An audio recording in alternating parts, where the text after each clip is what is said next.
Hello students, welcome to a new episode of 9th class science।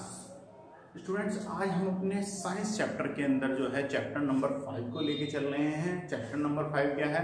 Chapter number 5 है हमारा the fundamental unit of life. तो life की जो है fundamental unit क्या होती है। तो स्टूडेंट आज हम अपने चैप्टर के अंदर इन्हीं बातों पर कुछ डिस्कस करने वाले हैं। तो स्टूडेंट्स मैं आपको बता दूं लाइफ की फंडामेंटल यूनिट क्या है? सेल होती है। सेल को हिंदी में कोशिका कहा जाता है। ये एक बेसिक सी बात है। ओके ये हमने बहुत पहले भी पढ़ते रहे हैं कि कोशिका जो होती है ये हमारे देखो हमारी बॉडी की यूनिट होती है। जैसे कि हम पढ़ते हैं ना क्या समय की यूनिट क्या है, यानी समय की सबसे छोटी इकाई क्या होती है। जिस टाइप से हम पढ़ते हैं उसकी इकाई क्या है? सेकंड होती है। ये सब चीजें हम फिजिक्स के अंदर पढ़ते रहते हैं। वेट का अगर हम जो वजन जो करते हैं वेट जो होता है उसे इसकी यूनिट क्या होती है? ग्राम होती है। समय की क्या है? सेकंड है। तो स्टूडेंट इसी टाइप से बॉडी की स्मॉलेस्ट यूनिट यानी यूनिट क्या होती है? वो क्या होती है? सेल होती है। तो स्टूडेंट आज हम इन्हीं कुछ बेसिक सी चीजों पर बेसिक से टॉपिकों पर इसके ऊपर हम डिस्कस करेंगे। तो स्टूडेंट यहां से आप देखिए the cell is the basic unit of life. It is the basic structure and the functional unit of the living organism.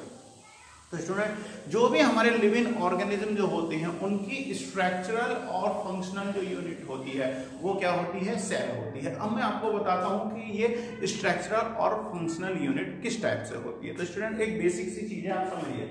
सबसे पहले क्या होगा? सबसे पहले भी मैंने आपको बताया सेल होगा।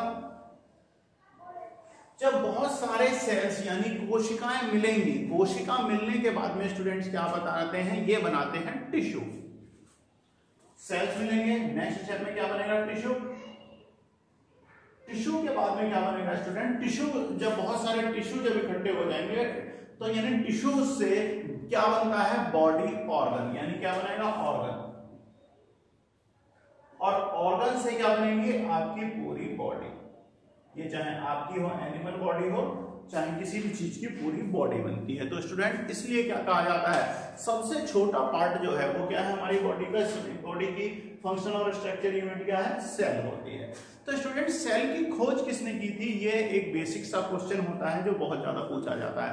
तो आइए पढ़ लेते हैं स्टूडेंट। इन 1665 रॉबर्ट हुक, तो ध्यान दीजिए 1665 के अंदर रॉबर्ट हुक ने जो थी कोशिका की खोज की थी। तो कोशिका की खोज किसने की थी? अगर ये क्वेश्चन आता है आपको क्या बताना है? रॉबर्ट हुक ने कोशिका की खोज की थी। अब स्टूडेंट ये करी किस चीज में सबसे पहले खोजा गया था और कब खोजा गया था? ये भी इंपॉर्टेंट क्वेश्चन आ जाता है। तो 1665 यानी 1665 में कोशिका की खोज की थी। किसने की थी? रॉबर्ट हुक ने की थी। अब ये सबसे पहले खोजी किसमें गई थी? तो स्टूडेंट ध्यान रखना, कॉर्क के अंदर जो थी कोशिका की खोज करी गई थी। कॉर्क के अंदर सबसे पहले जो वैज्ञानिक थे जो थे हमारे रॉबर्ट हुक, उन्होंने क्या करा था? सबसे पहले कॉर्क के अंदर कोशिका की खोज की थी। अब स्टूडेंट ये क्वेश्चन आता है जो बेसिकली लोग नहीं जानते। ये बात सबको पता है, सबने बुक के अंदर पढ़ लिया कि कॉर्क के अंदर खोज की थी, बट कॉर्क होता क्या है ये भी आप समझ लिया। कॉर्क क्या होता है स्टूडेंट? एक स्पेनिश पेड़ होता है, ट्री होता है। स्पेनिश में भी पाया जाता है, वेल कई और जगह में भी पाया जाता है, ओक ट्री। तो ओक ट्री की जो हमारी बार्क जो होती है यानी उसकी छाल जो होती है, उसकी छाल को माइक्रोस्कोप से देखने पर जो थे रॉबर्ट हुक ने, एक उनका जो माइक्रोस्कोप था वो उनका खुद का निर्मित था, खुद का बनाया हुआ था। उसके अंदर सबसे पहले जब उन्होंने स्लाइड बनाकर उसे ऑब्जर्व किया, देखा, तो स्टूडेंट उन्होंने पाया कि उसका स्ट्रक्चर जो है वो बिल्कुल किस टाइप से था? जैसे हम देखते हैं ना हनीकॉम्ब होता है, मधुमक्खी का छत्ता, तो इसी टाइप से छोटा सा स्पेस, उसके अंदर बहुत छोटे से स्पेस थे जो जिन्हें क्या नाम दिया गया? जिन्हें उन्होंने अध्ययन के द्वारा बताया गया कि वो क्या थे? वो कोशिका थी। अब उन्हीं कोशिकाओं से मिलने के बाद में उसका जो पूरा स्ट्रक्चर होता है वो बना हुआ था। तो स्टूडेंट अब हम इसके अंदर समझते हैं सेकंड क्या है। Second, all living things are composed of one or more sales. तो सभी जो लिविंग ऑर्गन्स होते हैं स्टूडेंट ध्यान रखिए, या तो वो वन सेल से बने होंगे या मोर सेल्स।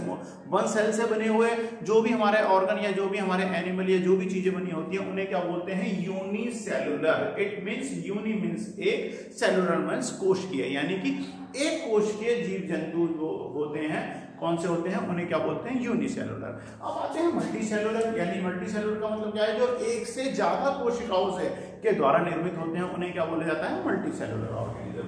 तो स्टूडेंट यहाँ पर आ जाइए, देखिए अब हम समझते हैं। सबसे पहले मैंने कॉर्क के बारे में आपको बता दिया था। Cork is the substance that obtained from the bark of the off tree. Off tree कौन सा होता है स्टूडेंट, बांज का पेड़। बांज का पेड़ जो होता है उसे ऑफ ट्री बोलते हैं। बट यहाँ पर मेन ये नहीं है कि ऑफ ट्री क्या है, मेन ये है कि किस चीज के अंदर जो थी रॉबर्ट हुक ने कोशिका की खोज की थी। तो स्टूडेंट आपको पता चल गया कोशिका की खोज किसने की थी, रॉबर्ट हुक ने की थी। कब की थी, 1665 में की थी। किसके अंदर की थी, और जो थी कॉर्क के अंदर की थी। और कॉर्क क्या होती है, जो एक बांज का पेड़ यानी कि ऑफ ट्री होता है उसकी छाल होती है, जिसके अंदर कोशिका की खोज करी थी रॉबर्ट हुक ने। अब स्टूडेंट्स हमारा जो नेक्स्ट जो टॉपिक है वो क्या है, सेल। टाइप्स ऑफ सेल क्या हो जाएगा, टाइप्स ऑफ सेल। तो सेल कितने प्रकार के होते हैं, सबसे पहले जो इन्हें क्लासिफाई जो किया गया है वो दो भागों में किया गया है, एक जंतु कोशिका और एक वनस्पति कोशिका। यानी कि एक कौन सी होगी हमारी प्लांट सेल, और सॉरी एक होगी हमारी प्लांट सेल और दूसरी क्या है हमारी एनिमल सेल। तो एनिमल सेल्स जो होगी, सबसे पहले हम उनके बारे में थोड़ा जान लेते हैं। एनिमल सेल यानी कि जो जंतु कोशिकाएं कहाँ कहाँ पर पाई जाती हैं, इसमें ध्यान दीजिए। स्मूथ मसल्स जो हमारे बॉडी के जो मसल्स होते हैं उसके अंदर जो होती हैं कौन सी होती है, हमारी एनिमल सेल्स होती हैं। ब्लड सेल्स हमारे जो बॉडी के अंदर, हमारे किसी भी जीव जंतु के अंदर जो ब्लड जो पाया जाता है उसके अंदर जो सेल्स होती हैं वो भी कौन सी होती है, हमारी एनिमल सेल्स होती है। फैट सेल और नर्व सेल। तो स्टूडेंट ये कुछ एग्जांपल हैं, सेल्स तो और भी बहुत सारी होती हैं, बट ये कुछ एग्जांपल्स हैं जिनसे हम समझ सकते हैं कि एनिमल सेल्स कौन कौन सी होती हैं। इसके और भी कुछ एक्स्ट्रा होती हैं, जैसे कि जो मानव की बॉडी के अंदर बहुत सारी सेल्स होते हैं स्टूडेंट। जैसे क्या हो गया, हम जो हमारा फीमेल रिप्रोडक्टरी एक पार्ट होता है, ओवम जो होता है जिसके, ठीक है, तो वो भी क्या होता है, वो भी एक सेल है। और मेल के अंदर एक स्पर्म होता है, तो स्पर्म क्या होता है, वो भी एक सेल है। तो स्टूडेंट हमने यहाँ पर सेल्स के बारे में कुछ बेसिक सा शॉर्ट में हमने जाना, तो इससे हमें पता चलता है कि सेल किस प्रकार के होते हैं। और स्टूडेंट दूसरा टाइप्स क्या होता है, प्लांट सेल। सभी प्लांट्स के अंदर भी जो हम पढ़ते हैं बहुत सारे सेल्स होते हैं, बहुत सारी कोशिकाएं होती हैं जिनसे प्लांट की जो बॉडी होती है वो फंक्शन करती है। तो स्टूडेंट यहाँ पर हमने बेसिक कुछ पार्ट्स हमने पढ़ लिए हैं। अब वीडियो में थोड़ा आगे बढ़ते हैं और आगे कुछ जानकारी इकट्ठी करते हैं। स्टूडेंट्स अब हम अपने वीडियो को और आगे बढ़ाते हैं और इसके बारे में कुछ और जानकारी इकट्ठी करते हैं। स्टूडेंट अब बात आती है type of organism. It means type of organism on the basis of the cell. Okay students, तो देखिए सबसे पहले भी मैंने आपको, इससे पहले भी मैंने आपको बताया था कि जो सेल्स जो होते हैं हमारे जो होते हैं यूनिसेलुलर ऑर्गेनिज्म होते हैं, और जो एक से ज्यादा टाइप की जो सेल से बने हुए होते हैं उन्हें क्या बोलते हैं, मल्टी सेलुलर ऑर्गेनिज्म बोलते हैं। तो स्टूडेंट यहाँ पर सबसे पहले हम पढ़ रहे हैं unicellular organism. Okay students, unicellular organism. तो देखिए सबसे पहले जैसा कि नाम से ही पता है, यूनी मींस क्या है, सिंगल यानी एक। It is single cells organism, यानी इस टाइप के जो ऑर्गेनिज्म होते हैं is made up of a single cell. यानी कि स्टूडेंट जैसा कि हमें नाम से ही पता है जो यूनिसेलुलर होते हैं वो क्या है, it means made by body is single cells is called the unicellular. It all function perform by single cell. यानी कि देखो जब सिंगल बॉडी सिंगल सेल से मेडअप ऑफ बॉडी है तो स्टूडेंट सारे फंक्शन जो होंगे वो किससे होंगे, वो एक सिंगल सेल से ही परफॉर्म होंगे। ओके स्टूडेंट्स, अब इसमें नेक्स्ट हम देखते हैं।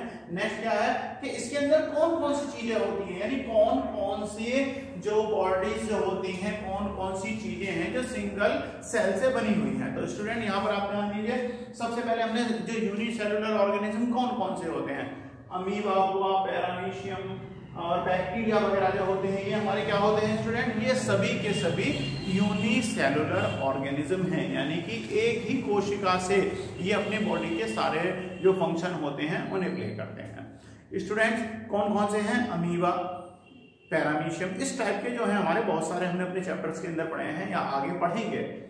तो स्टूडेंट्स इसका आप ध्यान दीजिए, बैक्टीरिया वगैरह ये सब कौन से होते हैं, यूनिसेलुलर ऑर्गेनिज्म होते हैं। इनकी एक और खासियत होती है कि this organism live independently in nature. ये किसी समूह को बना के नहीं रहते, ये इंडिपेंडेंटली अकेले ही अपना जीवन यापन करते हैं। तो स्टूडेंट यहाँ पर हमने क्या पढ़ लिया, यूनिसेलुलर ऑर्गेनिज्म। अब हम पढ़ते हैं मल्टी सेलुलर ऑर्गेनिज्म। तो स्टूडेंट्स देखिए मल्टी सेलुलर में क्या होगा, जैसा कि हमें पता है मल्टी मीन्स मल्टी सेलुलर यानी कि सेलुलर कोशिका तो है but multi means more than one, यानी एक से ज्यादा कोशिकाओं से जो मिलकर बना होगा उसे क्या बोलेंगे, multicellular organism. It consist more means large number of cells, यानी कि इनकी जो बॉडी होती है ये एक से ज्यादा कोशिकाओं से बनकर लार्ज नंबर ऑफ सेल्स से कंसिस्ट होकर क्या बनती है, बॉडी बनती है इस टाइप के ऑर्गेनिज्म की। सेकंड क्या है, organism are made up of many cells, same thing है, बहुत सारे सेलों से मिलकर बनी होती है इनकी बॉडी। अच्छा अब देखिए ऑल मल्टी सेलुलर ऑर्गेनिज्म शोर, यहां पर सबसे division of labour which means different part body perform different function, यानी कि स्टूडेंट जो इनकी बॉडी जो होती है, देखिए यूनिसेलुलर के अंदर क्या होना था कि एक ही सेल्स होगी और वही बॉडी के सारे पार्टों को, सारे फंक्शन को जो है वो परफॉर्म करेगी।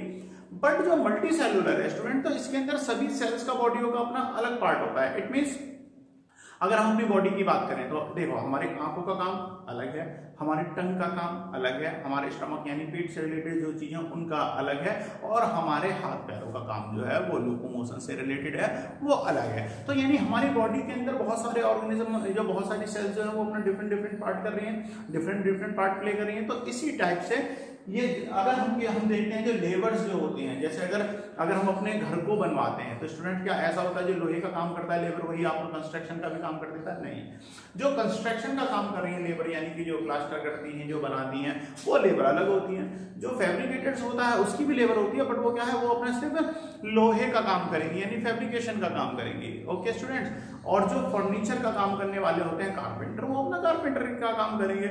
इन्हें मिक्स नहीं किया जाता है, ये ऐसा नहीं होता कि सभी एक ही जो सारा काम कर लेंगे। तो स्टूडेंट इसी टाइप से क्या होता है किसी भी बॉडी में या प्लांट बॉडी में, it means multi cellular organism के अंदर डिफरेंट सेल्स जो होते हैं वो अपने पार्टों को अच्छे से समझते हैं, अच्छे से अलग अलग परफॉर्म करते हैं। हर बॉडी का, हर सेल्स का अपना पार्ट एक सेपरेट होता है और वो अपना पार्ट बाखूबी प्ले करते हैं। तो स्टूडेंट यहाँ पर हमने अभी जो था हमने टाइप्स ऑफ ऑर्गेनिज्म पढ़े हैं, उनके किस टाइप से वो फंक्शन करते हैं इसके बारे में कुछ बेसिक जानकारी हमने इकट्ठी करी, बेसिक आपको कुछ बताया। तो स्टूडेंट्स अब हम इसके बाद में टोटल चलते हैं, टोटली फोकस करते हैं सेल्स के ऊपर, यानी अब हम पढ़ेंगे प्लांट सेल और एनिमल सेल के बारे में और इनके पार्ट्स क्या क्या होते हैं, उनके फंक्शन क्या क्या होते हैं।